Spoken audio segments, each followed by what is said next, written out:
Hello fellow YouTubers, welcome back to iScoot Connecticut. I am your host Robert G. This is a very exciting day on the channel.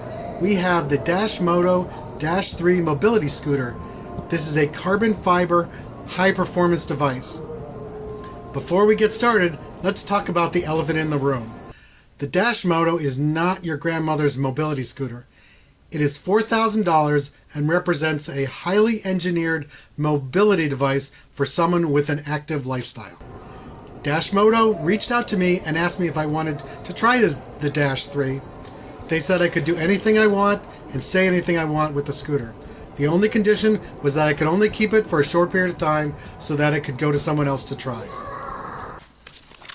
I'm going to show you the unboxing, but only to give you an idea of the size of the package and what comes in the box.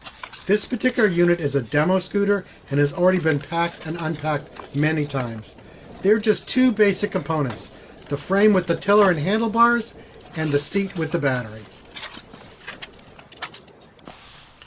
The tiller has a spring-loaded safety block that you have to move to raise the tiller. The orange clamp then holds the tiller upright. To lower the tiller, just unclamp the orange clamp and gently lower it.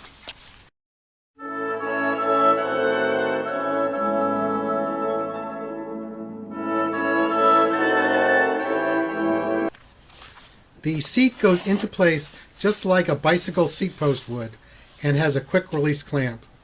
The seat contains the battery and only has one position.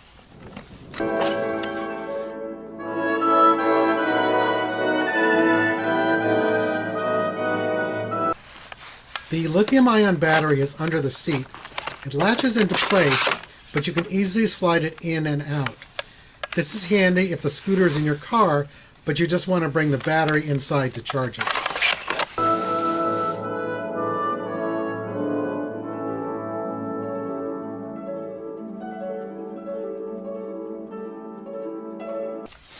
Getting the scooter in and out of your car is quite easy. For this demonstration, I broke the Dash 3 into three separate components: the frame, the seat, and the battery. But please excuse how dirty my car is. We are in the middle of winter here in Connecticut.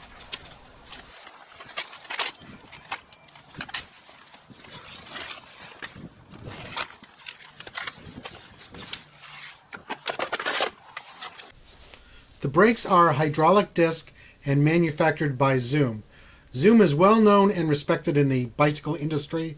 I would rate the brakes and the braking as excellent. This storage bag is optional, but I would recommend getting it. The bag looks to have been designed specifically for the Dash 3. I filled it with heavy books and it worked well. I was worried that it would tip the trike over, but that was not an issue.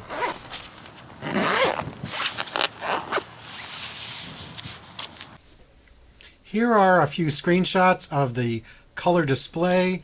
I'm just going through the different modes, and there's also a special screen to see how much you've used of the battery in the different modes. The screen itself is very bright and easy to read, one of the best I've ever used. Here is where the Dash 3 breaks away from conventional mobility scooter design. The throttle is a full twist design, like you would use on a motorcycle. While we are talking about the throttle, here's a view of the front motor spinning up under no load. The first thing I like to do with any personal electric vehicle that I'm not familiar with is to take it to a parking lot or someplace safe and just ride it around to get familiar with how it operates. Now let's run the Dash 3 through all the riding modes. First up is reverse. Only note is that I would add a mirror if I was keeping the scooter. Walking mode is 4 miles per hour. This is where I see most mobility scooter users running the Dash 3 at. Kind of comparable to a standard mobility scooter. Cruise mode maxes out at 8 miles per hour. We are getting to the range where the scooter can be a little tippy, but this high speed is great fun. Just take your time getting used to handling of the Dashmoto before going into cruise mode. Sport mode is absolutely insane for this little mobility scooter. 18 miles per hour. I was actually able to get 19 miles per hour. This is where I add, please do not try this at home. I am experienced with personal electric vehicles and simply want to demonstrate to you how hard you can push the Dashmoto Dash 3. Right now we are at the Founders Bridge Walkway in East Hartford, Connecticut. This is the longest and steepest ADA compliant ramp I could find. I'm going to ascend and descend the ramp as fast as I can, but you should slow down for inclines and slope surfaces. This mobility scooter has a lot of power and goes up the ramp with no effort. I've taken other mobility devices on this exact ramp, and you can tell the motor is straining on those other devices.